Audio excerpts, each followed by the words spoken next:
Okay,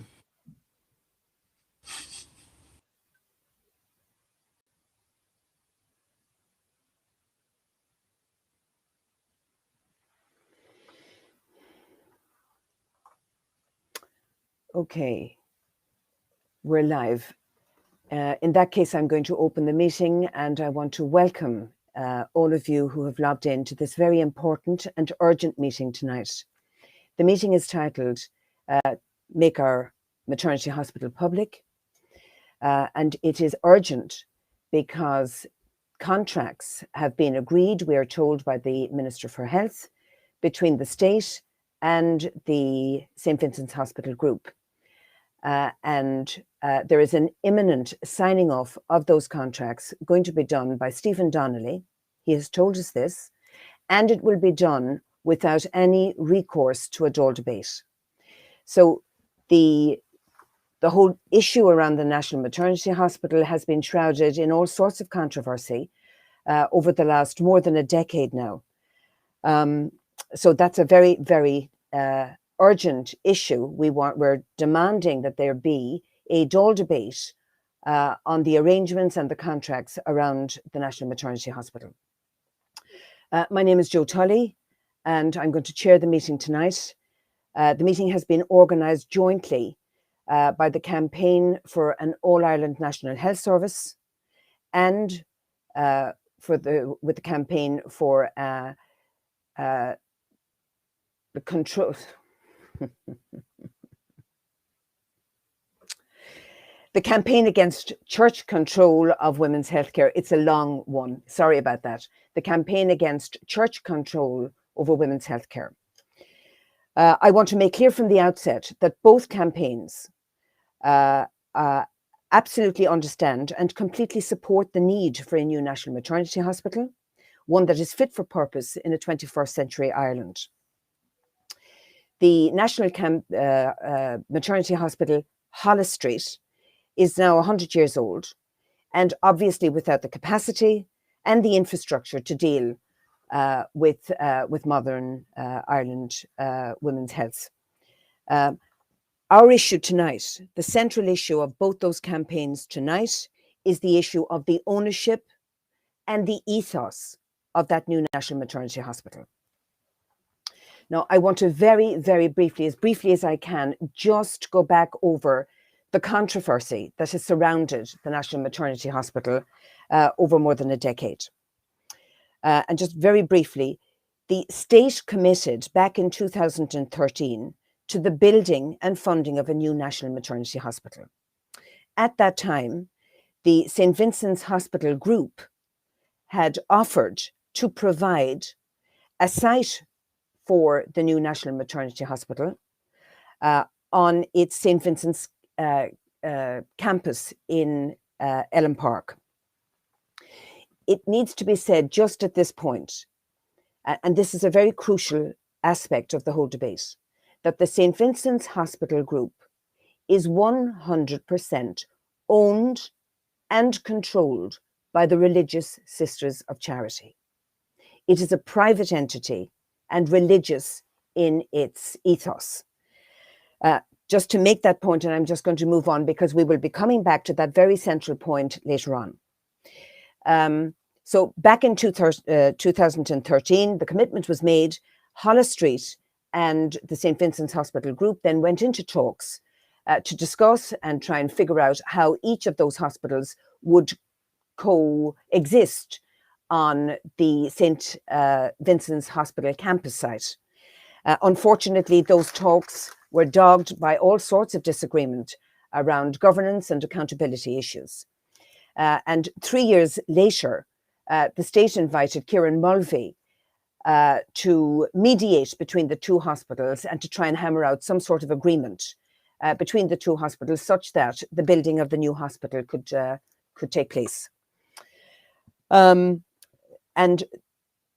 Kieran Mulvey did what was needing to be done and arrived at some conclusions.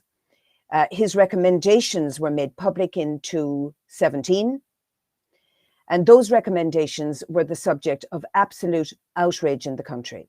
And they're really comprised of just two very important points.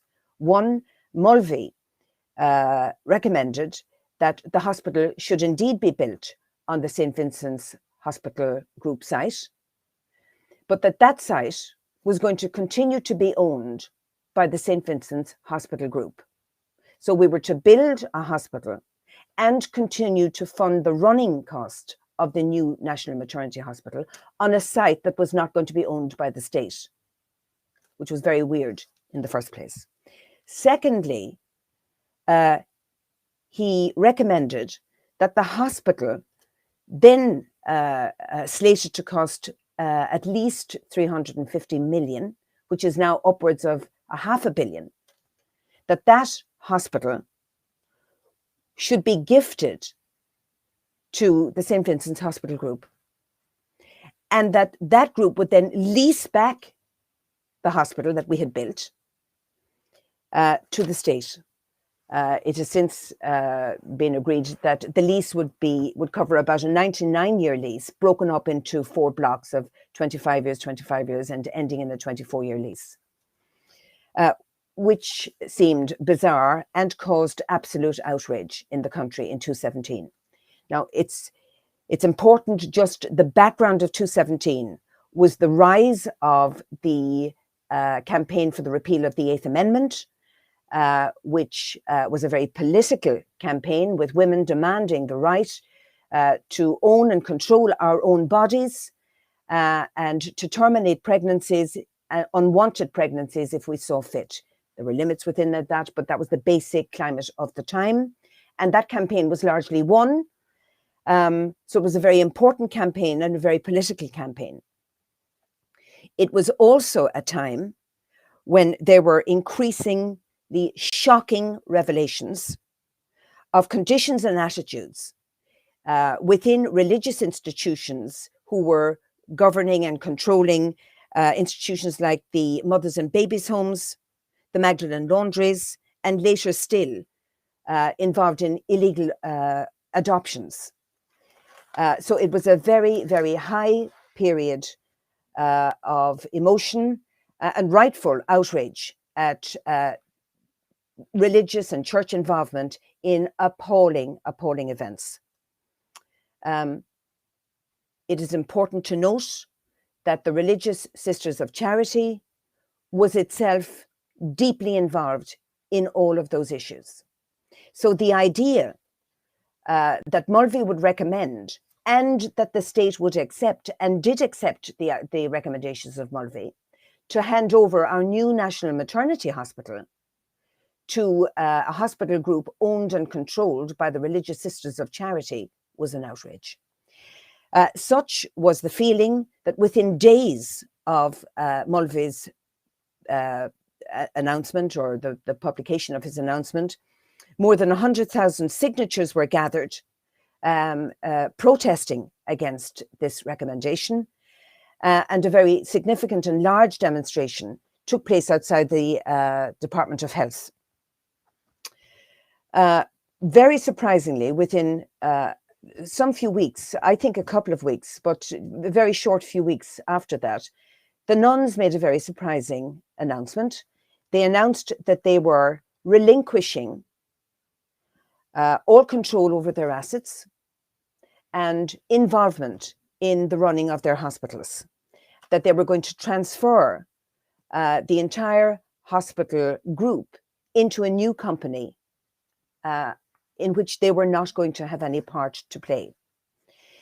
This was, as I say, very surprising, and it assuaged a lot of the rage at the time, because people understood that the nuns were no longer going to be involved, and there was a certain sense that it was going to be handed over to the state. Now, they didn't say that, but there was a certain sense that it certainly was going to be without any religious involvement, and possibly, organized by the state and run by the state. Now, there were some lone voices at the time who argued that even if the nuns wanted to transfer their assets into a new company, that they would not be able to do that without papal permission. And the argument at the time was that they couldn't do that because religious congregational property, while it was controlled and owned by the congregation, ultimately was Catholic Church property by canon law and ultimately controlled by the Vatican. This was denied at the time by commentators and by the nuns, as I understand, but it was later proved that indeed the nuns did have to get permission from the papacy to transfer their lands and their hospitals into a new company. It took 16 or 18 months for papal permission to come, and papal permission did come. But the letter of grant from the papacy made absolutely clear that permission was being granted for this transfer only on condition that practices within those hospitals would be in accord with Catholic ethos, that anything that was in conflict with the Catholic Church's doctrine could not be and would not be practiced in those hospitals. This, of course, had huge implications for our National Maternity Hospital and for women's reproductive health care.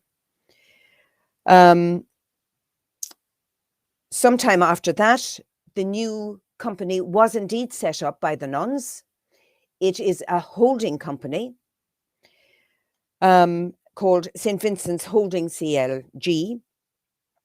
And the constitution of this holding company we have got. And the constitution makes absolutely clear, yet again restates the letter of grant by the papacy, that only practices within the bounds of a Catholic ethos will be permitted. So this has absolutely huge implications for our new National Maternity Hospital. Now, the fact that Stephen Donnelly has made clear that the signing off of contracts and the giving over of the hospital to the St. Vincent's Hospital Group is imminent means that there is a serious urgency around our wanting to prevent this. And the campaign against church control of women's healthcare called and held a Dáil briefing just a few weeks ago with parliamentarians, senators and TDs, which was very, very well attended actually. And out of that meeting with the parliamentarians, a cross-party group has organised itself and has requested a meeting with the Minister for Health to discuss this matter. The Minister has refused to meet the group, as indeed he has refused to meet the campaign itself. We are urgently calling for a Dáil debate on this issue, and we are also very, very keen to try and grow consciousness around the dangers involved in what is going on and the secrecy that is the whole deal is shrouded in. So that's just an overview of where we stand. I now want to introduce a very distinguished panel here tonight. We have Dr. Peter Boylan, who is now a very well-known obstetrician and former master of Holles Street, the National Maternity Hospital, who has courageously fought a battle to highlight the dangers of church involvement and the giving over of our National Maternity Hospital to effectively the Nuns' Company. We also have Ailbhe Smyth, who is a very well-known activist and feminist, who has been very keenly involved in the Together for Yes campaign as co-director of that campaign, and more importantly, very involved as convener of the repeal of the 8th campaign, a very successful campaign. And Ailbhe is to speak on those issues. And finally, we're going to have Marie O'Connor. Marie is a founder member of the campaign against church control of women's healthcare. She's a journalist and an author on issues around health.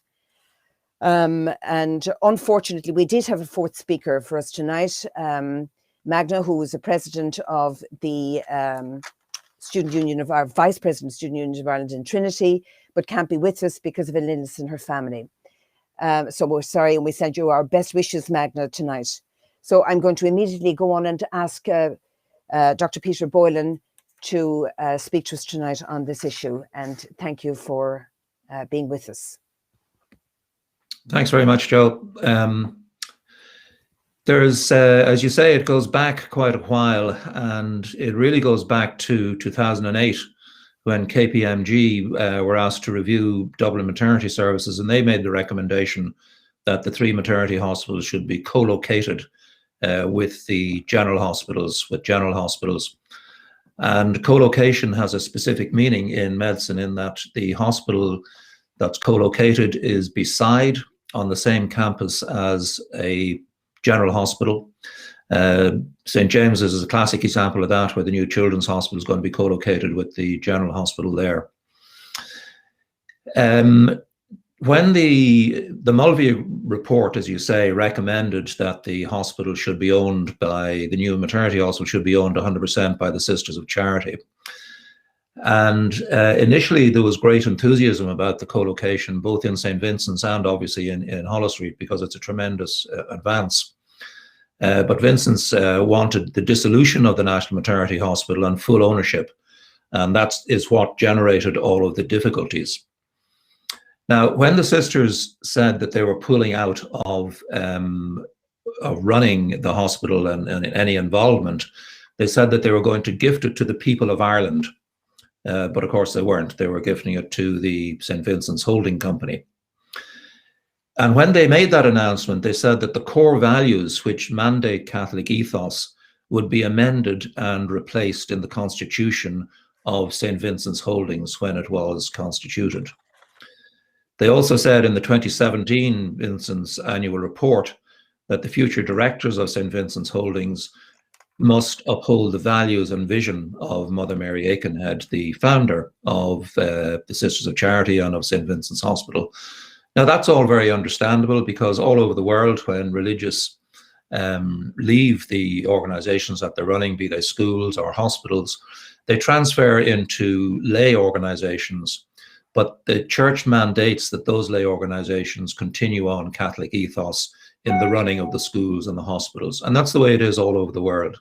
There isn't a single hospital in the entire world where they've been successful in having a purely secular arrangement as a successor organization to a Catholic order running a hospital or a school.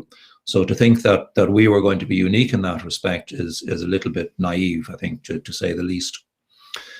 Now, there's a couple of things in the background that are worth saying. In 2019, the then Taoiseach Leo Varadkar told the Dáil that the new NMH will be a state-owned building on state land.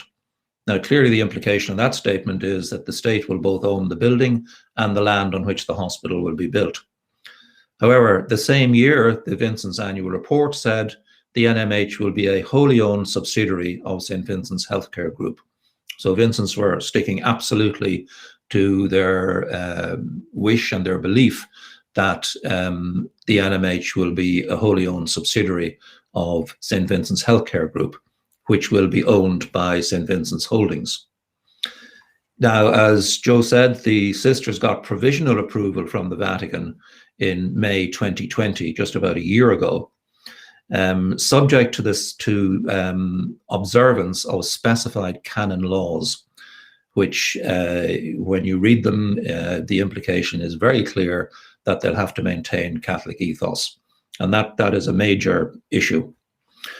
Now, in August 2020, St. Vincent's Holdings was incorporated and registered with the company's registry office. However, the core values are identical to the core values of the Sisters of Charity in St. Vincent's Healthcare Group. So no change there. They were not amended and they were not replaced, as the sisters said they would.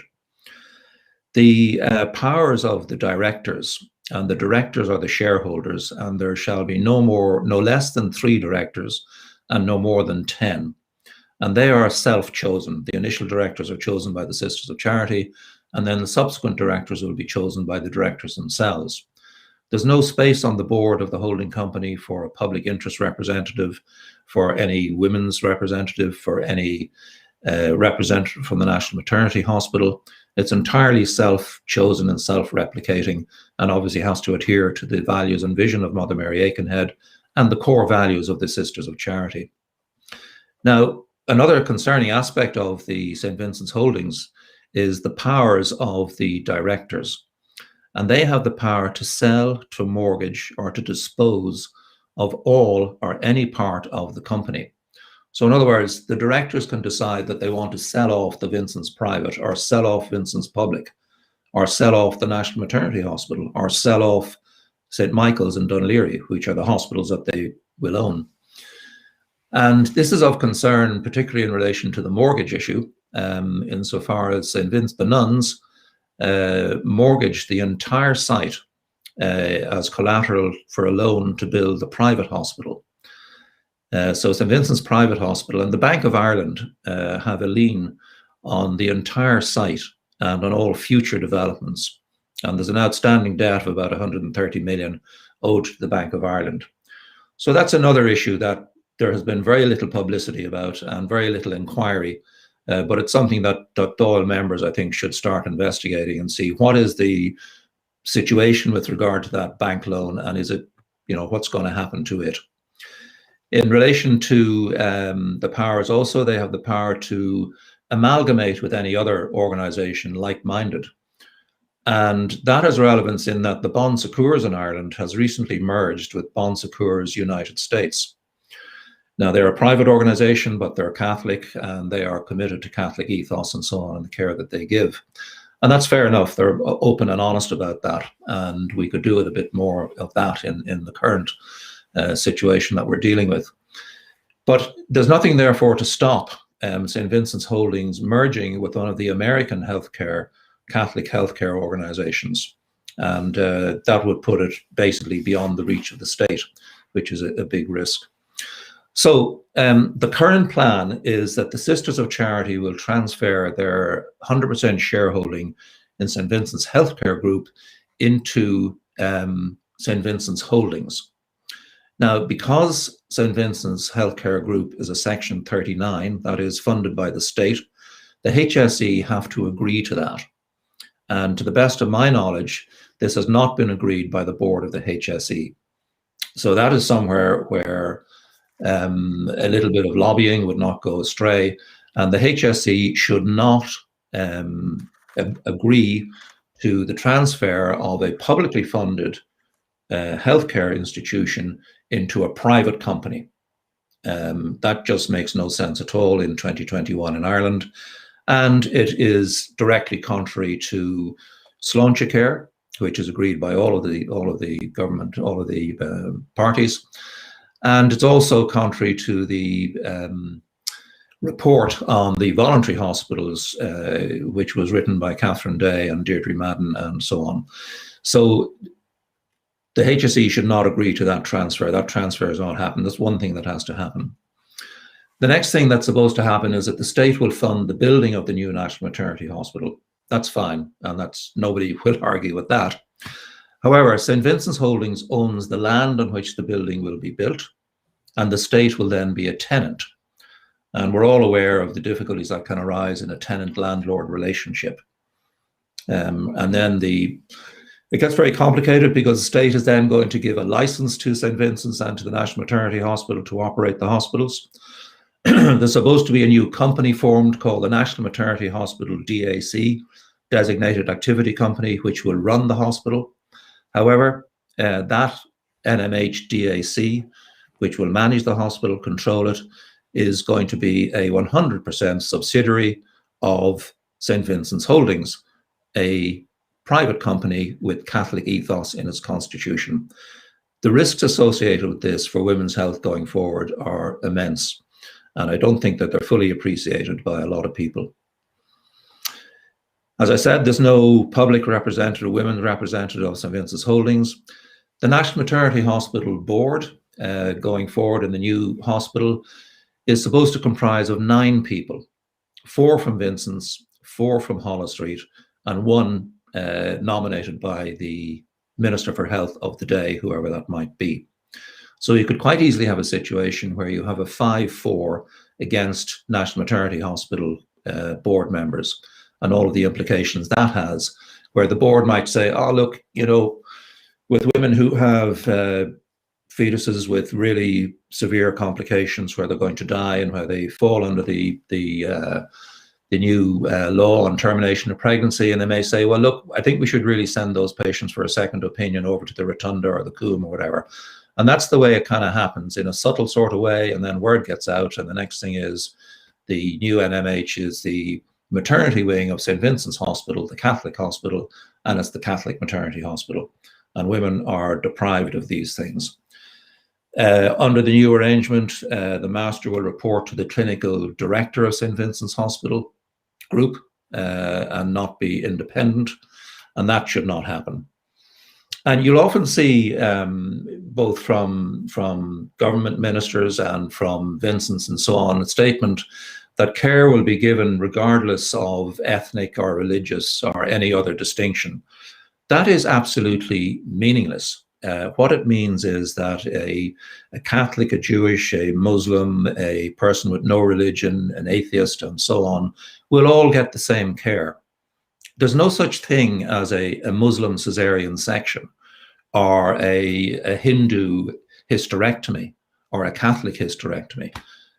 What it means is that everybody will get treatment as they do at the moment, regardless of their ethnic or religion beliefs and so on. What they don't get is the full panoply of care because of the religious ethos. And, you know, if they're honest about that's fine, but they shouldn't be funded by the state.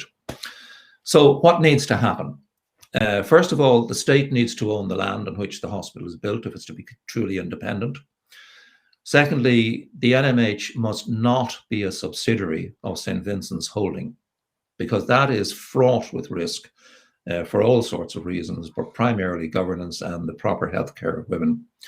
And the NMH must be completely independent, have independent governance, not be in any way a subsidiary of St. Vincent's Healthcare Group or part of it on the same campus, and certainly cross board representation, because there are commonalities on the campus and so on, and all of that is absolutely fine. But those are, and the clinical thing with the master and all the clinicians must be absolutely independent. But however, I was somewhat heartened by today in the Dáil, the Taoiseach, in response to questions from several members of the Dáil, but Alan Kellie and Breed Smyth in particular, said that he accepts concerns over the independence of the hospital, which he will insist on. So the Taoiseach is going to insist on the independence of the hospital.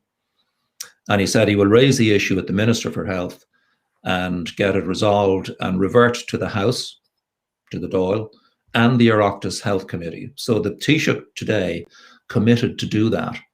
However, if they sign off on the current arrangements, well, then it will not be independent, and the Taoiseach will not get his way, and women will not be well served. So I'd be very happy to answer any questions that you might have. Thank you. That's fantastic. Thank you very, very much for that information, Dr. Boylan. The issues of the right to dispose of properties that would be built by the state, that is going to come up in a video that we're going to play sometime during this this meeting. The St. Mary's and St. Monica's buildings have been are being emptied of its people by the Sisters of Charity, because it looks like they wanted the land. We'll talk about that later, but it makes the point that you've been making there, Dr. Boylan. Also, it is worth just noting that St. Vincent's and its hospitals, run as they are according to a Catholic ethos, today do not practice tubal ligations, male sterilization, gender realignment certainly will not be practiced in those hospitals. That is today in 2021. So again, that is a very serious underlying reality that should wake people up around what will happen with the new National Maternity Hospital. I'm now going to move to to Ailbhe Smyth. And Ailbhe, we would be delighted to hear what you have to say on this issue. Oh, thank you very much, Joe, and for asking me to be on the panel this evening. And also, just to say that it really is a pleasure to have two such fine and incredibly well-informed people as Peter and Marie O'Connor, who's coming up after me, talking about this, because both of them have, been working in their different ways on this issue for such a very long time. I just want to talk a little bit about why I think it's really urgent, and also about what we want. I don't think I'll surprise anybody if I start off by saying that I believe we should have a national public health system here in Ireland, such as we managed briefly during the first wave of the pandemic. So it's not a pipe dream or a fantasy. It is actually totally achievable. This means, of course, that I believe that our public hospital system should be exactly that. It should be public, owned by the state, with a governance system fully accountable to the state. It should be open and transparent in the conduct of all its business, and it should be fully secular. So I believe that the proposed new maternity hospital, National Maternity Hospital, should be publicly owned, publicly governed, and secular. Ireland is, after all, a secular state, and Catholic medical ethics have no place in publicly owned, publicly delivered health services for all who need them. Public hospitals must not be built on any land, therefore, which is owned by a religious group or any organisation with affiliations to a religious group.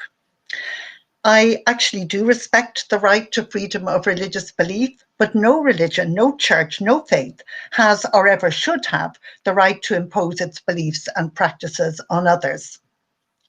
The suffering of so many women denied contraception and abortion, criminalised in relation to abortion, along with the revelations of the harrowing treatment of women and of their babies in institutions, many of them religious run, some by the religious of the Sisters of Charity, to our shame and our deep sadness, have taught us a very tough, tragic lesson. A symbiotic hand-in-glove relationship between church and state in the delivery of healthcare and services is not tolerable in the 21st century, and indisputably not where women's reproductive health and rights are concerned. And there's no longer any real argument or debate about this. We do not want Catholic ethics in reproductive health care in our public healthcare system. We indicated that with beyond any shadow of a doubt, with a 2/3 majority in the Repeal the Eighth referendum, in one of the highest turnouts ever. And I think if that doesn't give a very clear, it's more than a message, it is an instruction to government and to successive governments that we do not want a Catholic ethos in our healthcare systems. Now, it's the case, unfortunately, that those of us who oppose the location, or more correctly, the co-location of the proposed new hospital on the site of a Catholic hospital are accused of not caring about the safety and health of women and their babies. But look around you. Look at all of us. We are the people who have fought for decades for women's freedom, safety, and well-being in our laws and in our maternal and reproductive healthcare services. And I say, how dare anyone say otherwise? We do agree, I believe, with the need for a new maternity hospital in Dublin, but not at any price, now or in the future, not with throwing caution to the winds and the lessons of histories, the very hard-won lessons of histories. We must challenge and protest against any arrangement, any deal made behind closed doors that fails to put crystal clear ownership and governance of the hospital in public hands. We're very good at fudges in Ireland, but not anymore. There must be no grey areas in the ownership and the governance of our Dublin Maternity Hospital, the National Maternity Hospital. Women's lives and freedoms and need for comprehensive services depend upon it now and in the future. Services, as Peter and also Joe have outlined, which would not be provided by a Catholic hospital, including even contraception. We want clarity and cast iron guarantees in black and white in writing. We want any small print made legible, and we want it thoroughly explained and justified. We want any proposed agreement to be debated in the houses of the Oireachtas and given full time and attention. The reproductive health and services, the needs and the legal rights of women and all pregnant people must not be ignored, dealt with by stealth or sleight of hand. We want everything out there on the table. The days of the old Ireland, where things were done by stealth and through secret deals, are long past. We want straight answers to straight questions. But one of the problems, and the major problem I think at the moment that we're dealing with, is that we have a minister, I would describe the Minister for Health as being in hiding. He has refused, or at the very best, has not acknowledged countless requests for meetings by political parties, by the cross-party group in the Dáil, by the campaign against church ownership of the NMH, by the National Women's Council, by eminent gynecologists like Peter and many others. And they are simply seeking clarity on ownership and governance of the National Maternity Hospital. I think it's extraordinary that a minister who is normally very free indeed with his opinions is so doggedly reticent, committed to a kind of privacy on such an important issue. What is he hiding? Elected public representatives have legitimate questions which require answers about ownership of one of the state's largest maternity hospitals and about the cost of the new hospital, 500 million plus, which will be paid by us as taxpayers. Recently, in fact, Roisin Shortall pointed this out quite recently, the minister sought permission to exempt the National Maternity Hospital from the spending rules which normally apply for large capital projects. That does not augur well. This covers issues to do with planning and environmental issues, health and safety, and all kinds of other things. What does that indicate to us on the part of a Minister for Health, who for one of the biggest capital projects in the state at the moment, barring the elephant of the Children's Hospital, is saying, oh, no, we don't want the rules to apply there? I think that in itself is a very bad sign as to what is going on. And I would also add here that, just since I've been mentioning the minister and the Dáil, that actually there is very wide public support, but specifically political party support for the principle of a fully publicly owned and independent national maternity hospital. Virtually all, if not actually all, of the government parties, of the parties in opposition, are opposed to this process and are demanding clarity. They're opposed to it going through without receiving the necessary guarantees, and that includes People Before Profit, some independents, the Social Democrats, Sinn Féin, Labour, and quite recently 3 government TDs who have requested a meeting with the minister, John Lahart from Fianna Fáil, Jennifer O'Carroll McNeill from Fine Gael, and Nasa Hurricane from the Greens. So there is a clamour in the Dáil for a debate on this issue. The questions, as I said, are very straightforward. I reckon there are 2 questions. The first one, will the state own the site on which it is proposed to build the National Maternity Hospital? And as things stand, the answer would be no. The state would be a tenant of SVG, the St. Vincent's Holdings Group, on land to be leased to the state for a period of 99 years. And there are reviews that come in of that deal at 25 and I think again at 50 years. The hospital would be built, therefore, on land which is in effect privately owned and which could be reclaimed by the landlord at points along that 99-year lease, which is a very short lease for this kind of thing. The second question, which Peter has addressed with great clarity, is will the National Maternity Hospital be fully independent? And again, as things stand, the answer would be no. It's a dizzyingly complex governance structure, which has the National Maternity Hospital at the bottom of the pyramid, so a subsidiary, as Peter was saying, to the two superior holding groups above it, without even state representation guaranteed on that board, the DAC. National Maternity Hospital would therefore not be free to make its own decisions.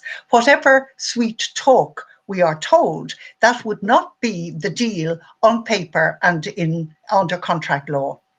It would be subservient to or overseen by higher levels of governance. And we can't allow a project which is so important for women and pregnant people, which is going to cost the taxpayer a great deal of money. We cannot allow this project to go ahead until the answer is yes, very clearly, unequivocally, to both of those. And, you know, history and plain common sense tells us at this stage that it would be very rash and dangerous and risky for women. It will place women's health and safety in jeopardy to rush forward with this simply because there is a government that wants to have a feather in its cap. And let us remind ourselves that as the taxpayers, we are the pipers and we do and should call the tune. So what we can do and what we must do, I think, is acknowledge that this is a really political issue, that it is and should be fought in the houses of the Oireachtas. We should, at this stage, be doing everything we can to encourage TDs, backbenchers, to call for a Dáil debate. We should be encouraging and promoting and supporting the alignment of an assortment of broadly left political parties through the cross-party group to insist that the deal be discussed, be debated properly and appropriately in the Dáil.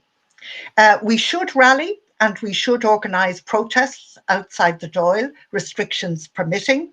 It only takes 3 people to hold up a banner. Let me remind you of that. And we could arrange to do that tomorrow.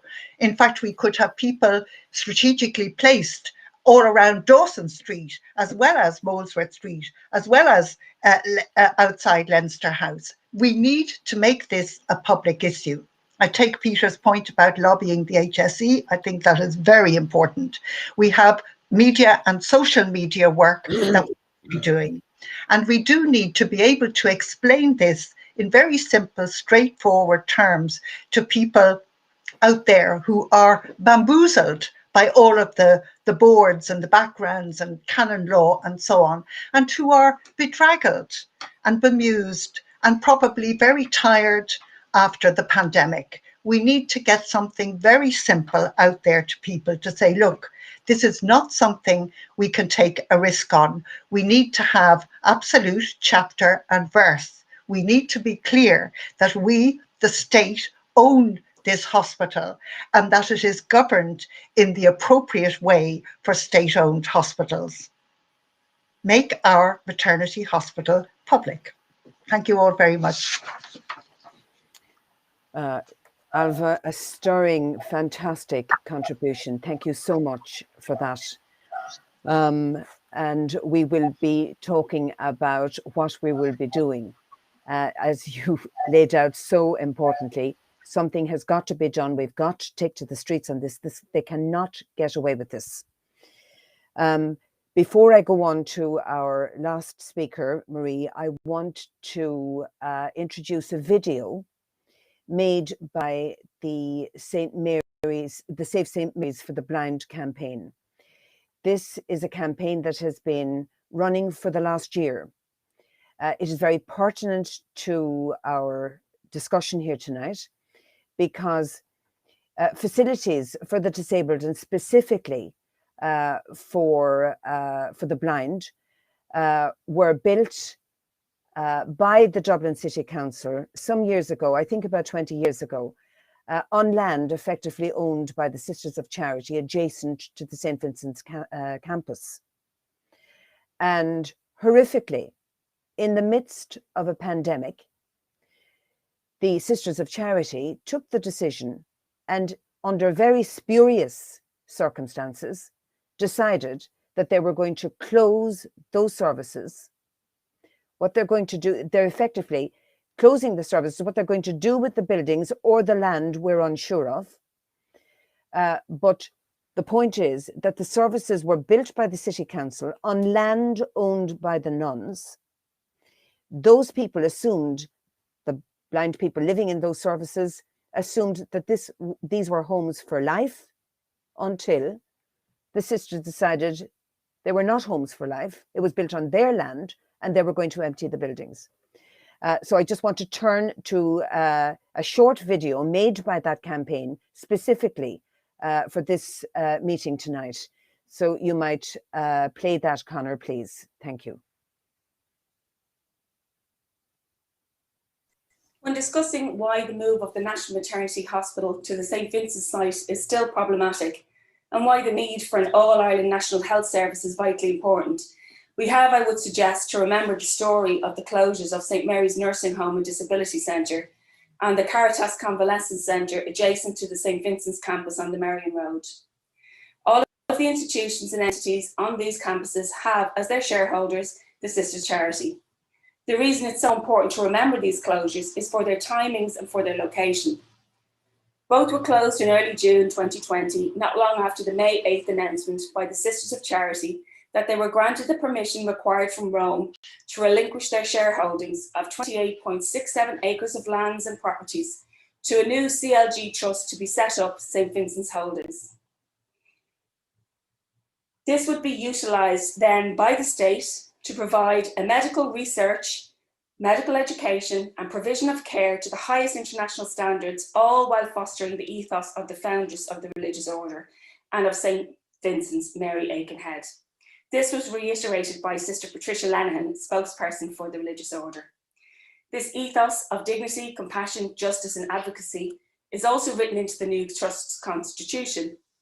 It was also said that the same ethos which the governance of St. Mary's adhered to, yet very little of any of those attributes were shown to the former elderly and vulnerable residents. June 2020 saw the immediate liquidation of Caritas, a much needed convalescence centre. St. Mary's was harder to liquidate as they had residents remaining, and a campaign by staff, residents, their families and supporters set up to challenge the liquidation process. We can trace the events of 2020's closures and move on the National Maternity Hospital back to 2013, when James Riley first announced the National Maternity Hospital would move to St. Vincent's. In hindsight, it would suggest from this time, the state and the church took measures to get this over the line. The sisters applying to the Vatican from 2017 to assuage the concerns shown by the protests against its move, but also the strategic insertion of a key player of St. Vincent's Healthcare Group into the workings of the boards of both St. Mary's and Caritas. The former Director of Strategy and now serving interim CEO, Nicky German, presided over the closures of St. Mary's and Caritas. What has been asked by residents and families is this: is the campus on the Merrion Road where St. Mary's and Caritas were located to be part of the 28.67 acres of lands and properties gifted to the new trust to benefit the state? If the Sisters of Charity truly wanted to benefit the state and all its peoples, then why not gift it directly to the state? And then the state could perhaps have saved some of the vital, unique services for the blind and visually impaired at St. Mary's. After all, the state deemed it at one time to be the only appropriate location for people with their needs and funded the company that ran it accordingly. It is important to note that even more trust was put into the services by the state at that time at St. Mary's when it funded the development of key supported living houses and apartments on site at St. Mary's through the Dublin City Council Social Housing Funding Scheme. Although some residents remain in their homes there at this moment, they are all facing an enforced relocation as part of the liquidation process. So the public funded houses of the shareholders, the Sisters of Charity. This is why there is strong concerns over whether they will form part of this gift. The residents feel they will have been sacrificed for someone else's gain, religious order. Although this have stayed approached the representatives of the sisters to secure a 3-year lease for the disability tenants, they were refused, where the representatives of the religious order stated that the shareholders were entitled to a commercial return for their assets. Whatever is to happen on the former St. Mary's campus, what has been uncovered is the inability to rely on the religious order or those that represent them to be totally transparent. It has to be said, some of the residents have been in the care of this order for over 60 years and have as yet received no direct communications with them to explain or apologise. Which brings me to why remembering the story of St. Mary's is important, because this is why we fundamentally need all healthcare and social care to be governed and owned by the state on state land and not by middleman entities such as charities, CLGs or profit-run companies. It is an unreliable and unequal way to deliver what is needed for all its citizens.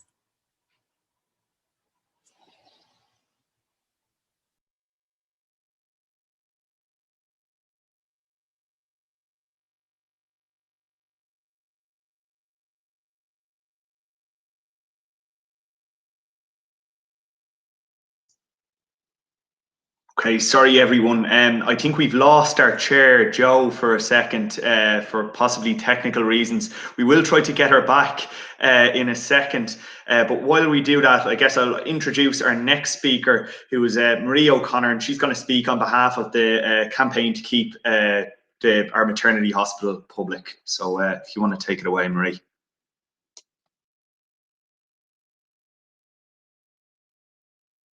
The takeover by the Religious Sisters of Charity for the new maternity hospital will succeed. Everyone was lulled into a false sense of security in 2017, but the assurances we were given then have turned out to be false. The government remains determined, more or less, apart from what Peter indicated there, to push through this deal, which is one between two private Catholic companies, St. Vincent's Healthcare Group, which is controlled by the nuns, and the National Maternity Hospital, Holles Street, which is under the Catholic Archdiocese of Dublin. The hospital has agreed to the takeover by St. Vincent's. This is a deal that will see the new hospital built on the nuns' land, owned by their new holding company and governed by their old management company. Let's look at the land. The nuns own the land, but the use of the land must be in accordance with the laws of the Catholic Church, which are known as canon law. The nuns are bound to obey canon law. They have been told by Rome that no harm can come to the Church, as hands to satisfy Rome on this. One is, as Peter pointed out, and Jo indeed, the constitution of the nuns' new holding company. Its main purpose is to provide healthcare that is ethically compliant. It sets its mission in a Catholic context. Its directors are legally obliged to uphold the values of Mary Aikenhead, and you know what those are. These values have been used to develop hospital codes of ethical practice. These codes are legally enforced. We know this from a job description for nurses at St. Vincent's University Hospital, published by the HSE in 2019. The other safeguard is the lease, of course. This too has been used as an instrument of compliance. The lease given by the nuns requires the state to license their companies to operate the new hospital, as you heard, really. And this has been agreed by government. Imagine being a tenant, forced to hand over the running of your business to the landlord, building the premises for the business and funding its operations for the rest of time. This is what the government has signed up to. But why should the new maternity hospital be gifted to a private Catholic company owned by the Religious Sisters of Charity? This is a question that has never really been answered. A report commissioned by government following public unrest over the nuns' role in the new maternity hospital sheds some light on this. And Peter has already adverted to the Day report. And this is the one we're going to look at now. This was commissioned by the then Minister for Health, Simon Harris, in August 2017. Its brief was to look at the role of voluntary organisations in healthcare and in particular, issues arising in church-owned services. The Day report was well reviewed by Opus Dei in position papers. Day's 9-page discussion on ethos is of interest. It is framed in, and I quote, freedom of conscience and the free profession and practice of religion. But the report is silent on how nurses are legally obliged to comply with ethical codes in hospitals such as St. Vincent's. The voluntary bodies consulted by the report indicated that their ethos had, and I quote, no impact on staff recruitment and employment. Day is silent also on how the Equality Act was amended in 2015 to ensure discrimination on religious grounds in Catholic hospitals and in Catholic schools could not be legally challenged.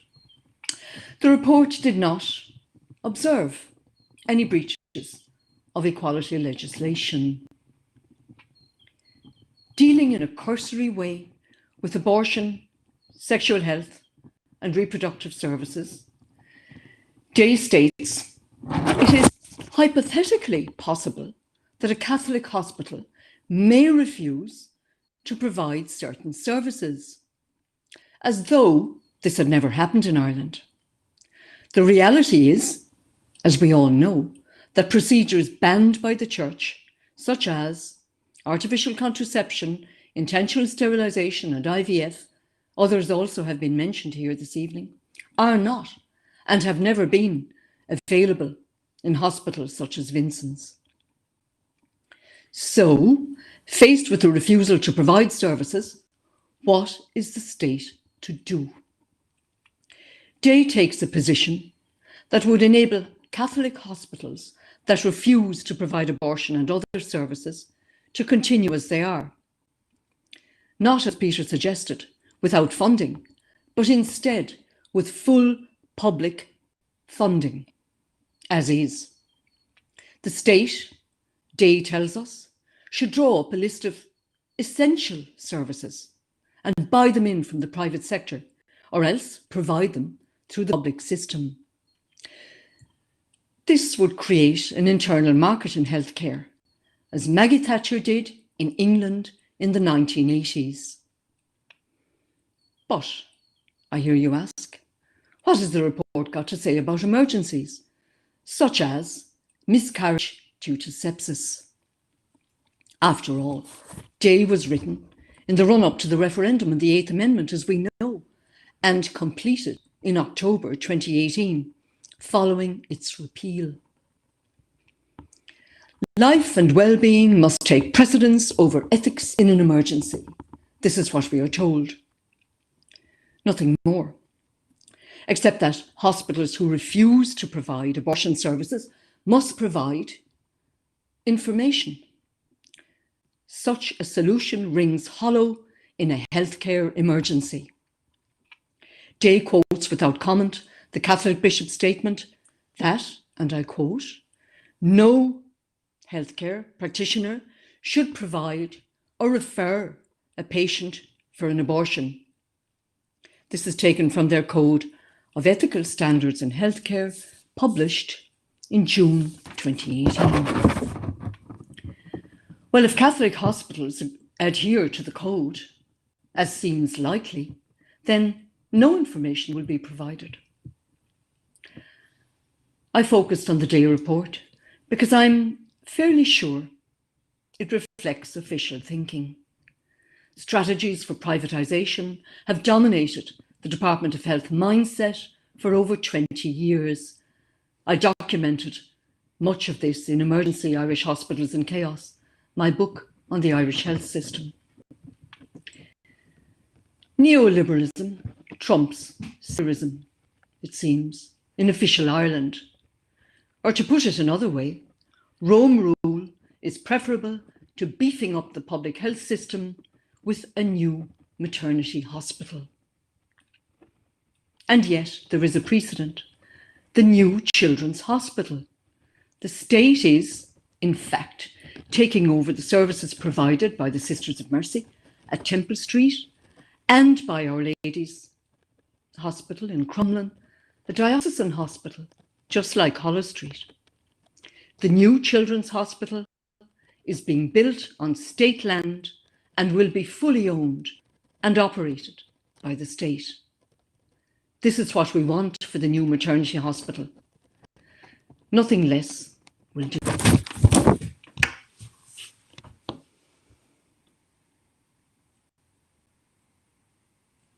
You're muted.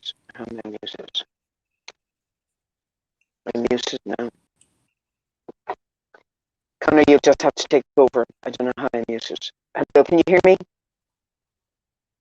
Can you hear me? I can hear you, Donna, yeah. Oh, I'm so sorry. Apologies to everybody, and particularly to you, Marie, as you were in the midst of an incredibly important discussion there. I'm sorry, I only got half of it because my computer went and I'm back on my phone. Can I just say that because I didn't hear you, Marie, I can't quite comment on what you were saying. But we will do. I'm going to now suggest that we move to another video. This time, it's Kellie from the campaign for an All-Ireland National Health Service. And we'll go for that now, Conor. And after that, we'll take questions and answers from the panel and from the audience. Thank you. Hello, my name is Kellie and I am part of the campaign for an All-Ireland NHS. We fully support the campaign against church ownership of women's healthcare, and we firmly believe that religion has no place in a comprehensive, holistic healthcare system that provides a good quality service for everybody on this island. The obfuscation of this government around the ownership of the new National Maternity Hospital is something we've seen many times before. We must keep the focus on their actions. Women and people who can get pregnant should have a publicly funded national maternity hospital that can provide IVF, trans and abortion healthcare, care that is never improved by religious involvement. COVID-19 is not a disease that spreads outdoors in a socially distanced and masked manner. A responsible gathering is called for to demonstrate our opposition to religious institutions being involved with and benefiting from our healthcare. The European Convention for Human Rights describes the rights of individuals to come together with other people to make their collective voice heard. This is fundamental in a fully functioning democracy. The pandemic has shone a light on our healthcare system and proven that legislation can change and overnight if the political will is there. We can't go back. The time to separate church and state is now. So let's get out on the streets in a COVID responsible manner and demand public ownership of our hospitals, call for trans and reproductive healthcare rights, and exercise our human right to protest. I don't know whether I can be heard here. Hello? Hello? Okay, I can't be heard. Hello? No, I can't be heard. Conor, you'll have to take over.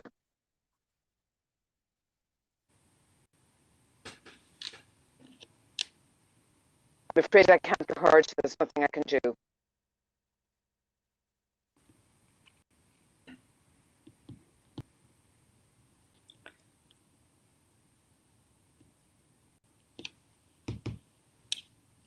Yeah, no, it's a disaster for my connection.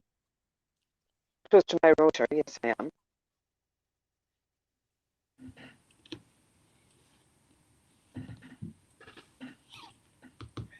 Yeah, no, I can't do it. I can't hear it. Oh, want to check downstairs?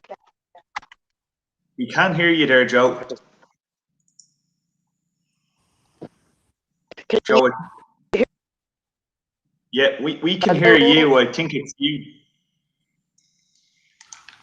Oh, I can't. I can hear you, but it's breaking up. I'm afraid, Connor, my connection is so bad at this stage. I think I'm going to have to hand the meeting over to you, Connor. And would you mind taking the questions?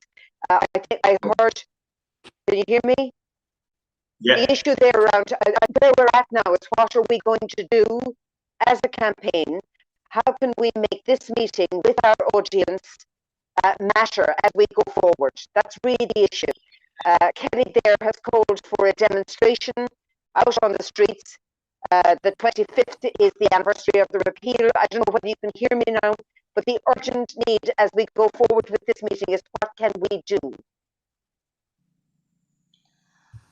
Absolutely, and there's a few good suggestions there. Seen Bernie here said she has boots at the ready and she's ready to march. So I think we've seen that kind of reflected in a lot of the comments that have come in here through the comment section. I'd encourage people, if you have questions for our panel, to get them in, and we can put them to different members of the panel. I'm going to take one here first, though, from Grania, who asks, is there any other hospital it could be co-located with if issues around governance and ownership cannot be resolved?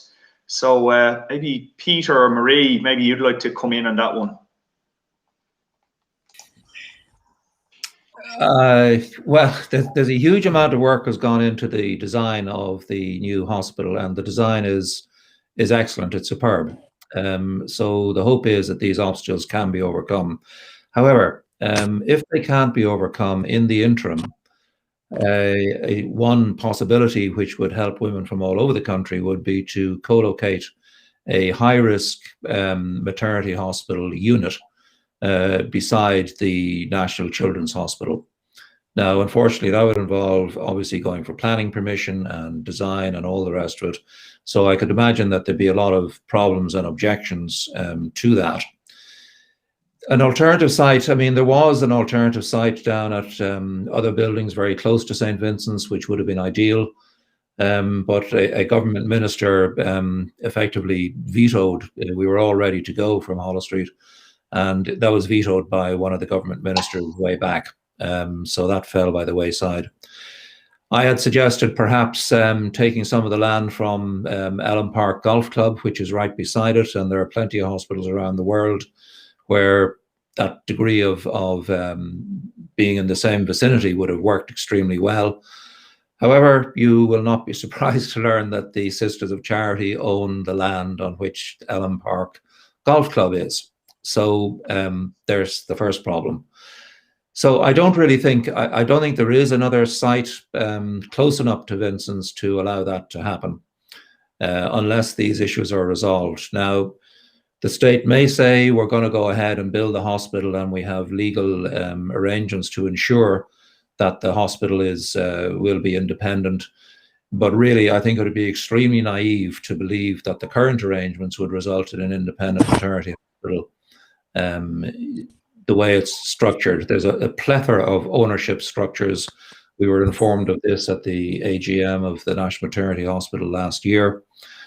So it's terribly complicated, but there should be a way around it. Unfortunately, I think the Vatican probably have an influence on decisions made, and that's why the thing is at a sort of an impasse at the moment, in that the sisters want to alienate into, transfer their properties into St. Vincent's Holdings, but St. Vincent's Holdings has to have a Catholic ethos, and I can't imagine the Catholic Church agreeing to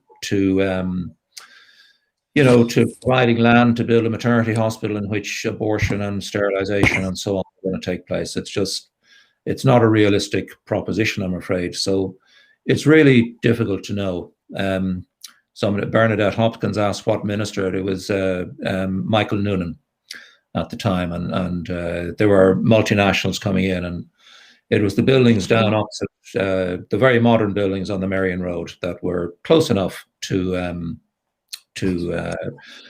Vincent's. The problem with CPOing, I suggested that to Simon Harris when he was minister, and he threw his eyes to heaven and said no. Basically, they don't want to take on the church. and it would probably take a constitutional amendment or something to, I'm not a lawyer, but I do know that there are serious constitutional problems with the relationship in the church and our constitution, and it's special, and it's not a special place, but it's all sorts of reasons anyway that would make it very complicated to do a CPO. I think, it's, if the Vatican can see its way to transferring, instead of transferring to St. Vincent's Holdings, the sisters are willing to give it away for €1. Now, if they're willing to give it away for €1 to St. Vincent's Holdings, a private company, they should surely be willing to give it to the state for €1, and that would be a tremendous act of reparation for the mistakes that they've made in the past. They have made a tremendous contribution to healthcare in general, and that should not be forgotten. But they've had their problems in the past, and I think that would be a tremendous act of reparation and remediation to the state and to the women who have been harmed over the years by attitudes of the Catholic Church and the state and so on. But I think that'd be a way, maybe, if the Vatican could be convinced. However, Joanne Near, you give them €2. Yeah, I think it's a problem that'll have to be sorted out at very senior government level, and possibly with the involvement of the Vatican if they want to get the thing done, really, to be honest with you. But it shouldn't go ahead under its current structure. Thanks for that, Peter. I'm going to go to another question here, because you kind of touched on it there when you were talking about the role of the church and the constitutional position of the church in Ireland. This is from Abigail, and she asks, great information from all the panelists this evening. Should we link this campaign with other campaigns for secular public services such as education, which are also impacting women's health, education, etc.? So maybe Ailbhe or Marie or Joe, if you want to come in on that, indicate. I think you're muted there, Ailbhe. No. Oh, okay, yeah. Oh, is that okay? I mean, I'd just say very briefly that I think that, of course, the support of other campaigns who have a similar overall aim would actually be fantastic. The difficulty at present is that this looks as if it's going to be a really very, very urgent issue. So we would certainly call, I think, on all campaigns who have similar aims about the secularization of education and health, obviously, to support the campaign. But it is about moving really fast, and I'm extremely worried, actually, to hear that it looks as if the contracts are almost ready to sign. I suppose it was a good move, Peter, as you say, that the Taoiseach at least agreed to undertake to have a look at the governance. But the ownership is really key. And unless we can bring about some shift in that, I think this is going to be really difficult. And there is no way out of a situation of that kind other than protest, in fact. And I'm speaking from 30 or 35 years experience or whatever, that the only way that you can actually shift the legislators to really take action is to frighten them and to say, we will not get off, we will not remove ourselves from the outside of Leinster House until you sort out this issue and you explore a CPO, or you go back to the Catholic hierarchy and the vendors effectively in Rome. So I think we have to look at the potential need to take that kind of action, that we will have to camp outside Dáil Éireann. I would much prefer if we could move this through a sale of the land. But from what Peter says, Marie may have other information, that does not look, it just doesn't look likely. Do you want to come in on that, Marie, as well, or? Yes, I do. Yeah, I think that that this campaign, the campaign against church ownership of women's healthcare, which is now completely focused on that it should be the catalyst for a public health service, and I think all behind this, because this is the issue not just of the moment, but the month the decade. And I think that when you look at the National Children's Hospital, what's been achieved there with one hospital which is owned and controlled by a religious congregation, another hospital which, like Holles Street, is under the Catholic Archdiocese, it should be possible, if the political will is there, to bring it about. You know, why not? I know we talked about there, and Peter has brought it up, this. First of all, I think that the Religious Sisters should be invited to actually gift the site, the hospital site, to the people of Ireland, as they promised to do some time ago. And if for some reason they can't do that, or they won't do that, or whatever, then I really think that the government must consider a compulsory purchase order on this land. This is essential work. This is essential infrastructure, and it's got to be built. And Peter has already outlined the difficulties of finding an alternative site with an alternative plan, and so on and so forth. The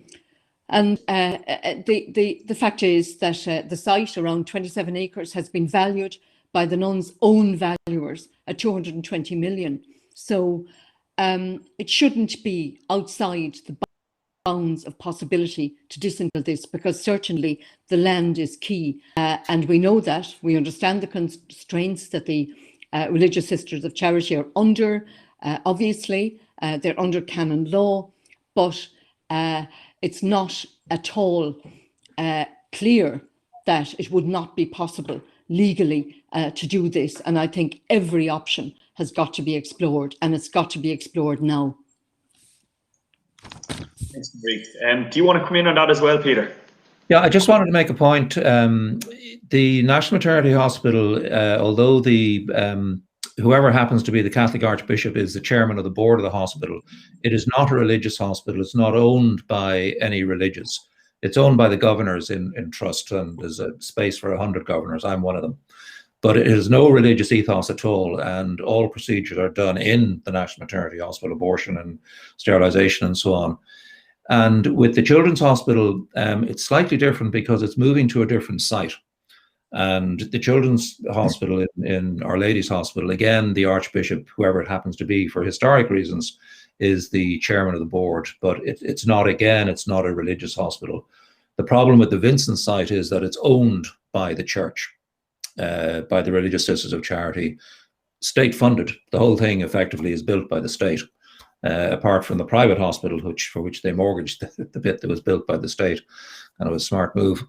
But so I think that's an important distinction to make, that it puts the Vincent site in a different category altogether. But I just want to make sure that people understand that Holles Street is not a religious hospital, and all the procedures are done there. It's a secular institution. Thanks. Thanks, Peter. We got a question. Could I just come in there? Yeah. Could I come in there? Can you hear me? Yeah. Can you hear me? Yeah.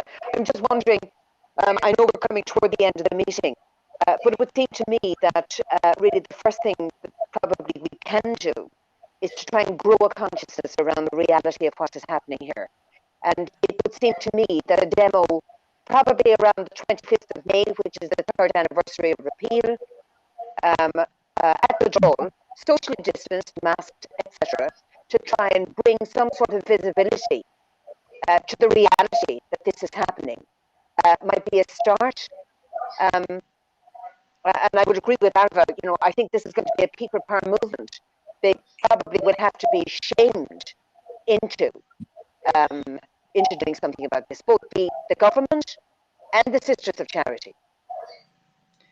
I must say, I do think at the moment that to highlight the issue that an appropriately distanced rally of some kind outside the Dáil might actually help. It might get a little bit of media attention, because it is about focusing our legislators on the fact that this really is very urgent, and we cannot dream up a solution from the outside. That's really just not possible. And yet it also looks as if every potential avenue is pretty well blocked. So they are going to have to they are going to have to debate the matter. They're going. I know that Donnelly is going into the Health Committee, I think, in June. And he will be questioned about this, but who knows what will happen in the intervening couple of weeks before he goes into the into the Health Committee. If I could, if it's okay, through Joe and Conor, ask Peter a question. Peter, do you know, are the contracts actually ready to be signed, or where do you think those contracts are at the moment? I mean, we do need to get a kind of a time frame, because we may need to have to get the tents out and camp.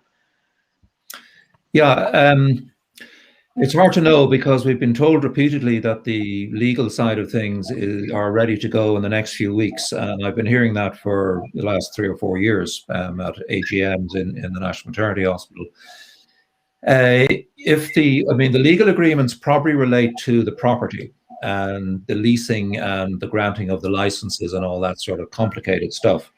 But I'm not sure whether the actual, maybe the ownership of the building blocks and all that, and they're very complicated sale, and and just leasing the building to the HSE and all that sort of stuff. But it's way complicated. I'm not sure that it has actually been finalized. But the important point is that nothing can happen until the sisters successfully transfer their shareholding into the holding company, and the state through the HSE can stop that until all of this other stuff is sorted out, which should have been sorted out before any design was ever done on the new hospital.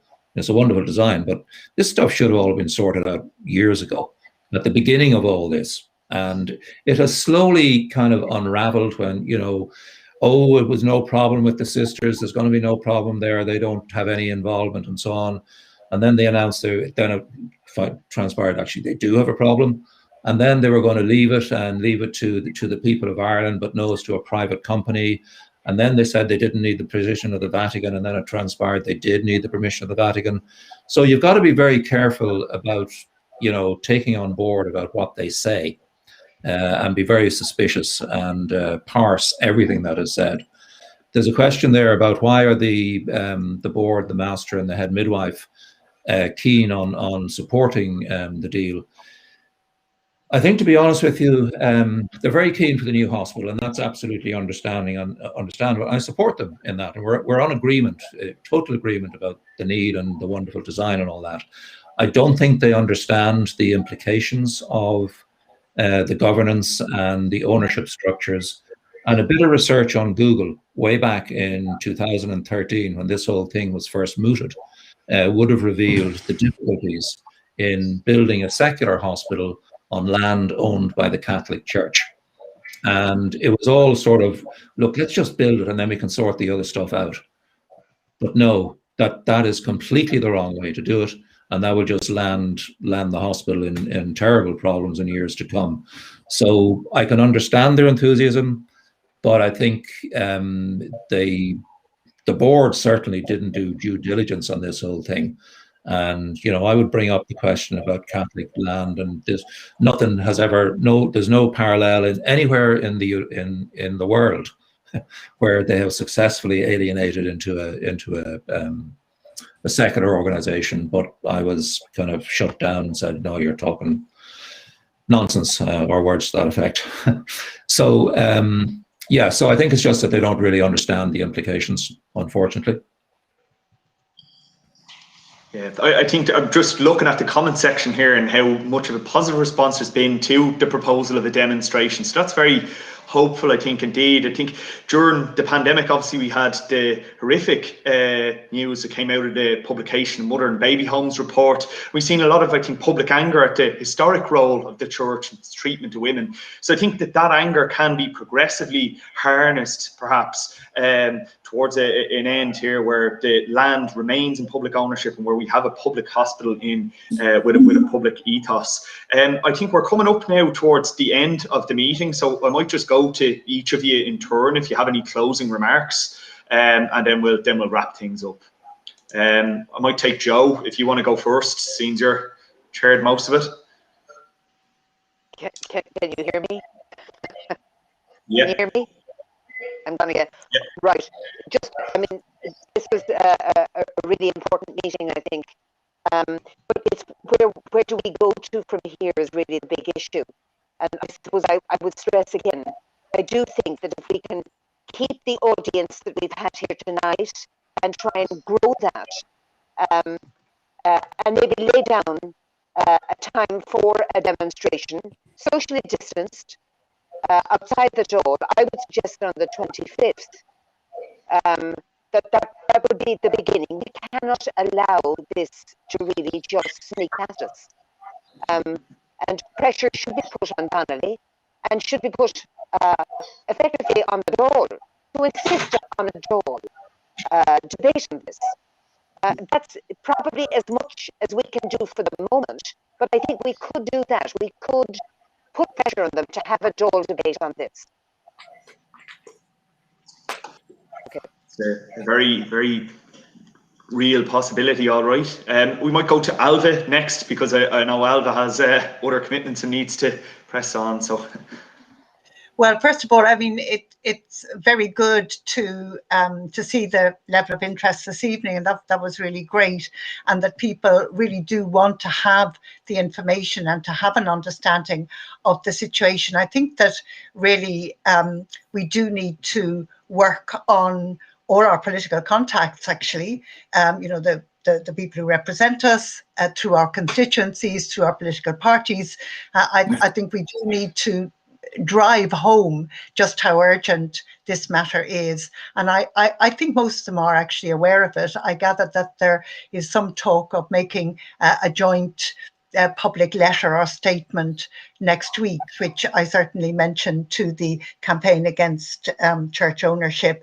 And I certainly welcome that. In the meantime, I really do think that the 25th, maybe just a 30 or 40 minute rally or gathering outside the Dáil, if we could get a banner, just to say we're here and we're not going away. This is a really important issue, and then build maybe for a bigger rally later on, maybe later in June, or when we have maybe some idea of the timeline. We cannot not prevail. We have to not have this hospital on church-owned land. It is horrendous. I mean, is that what we campaigned for? I'm thinking 35, 40 years of my life to see a maternity hospital built on Catholic land. That's absolutely crazy. It is crazy for all women of childbearing age in this country now and in the future. It makes me so mad. I'll have to stop now because I just get so mad.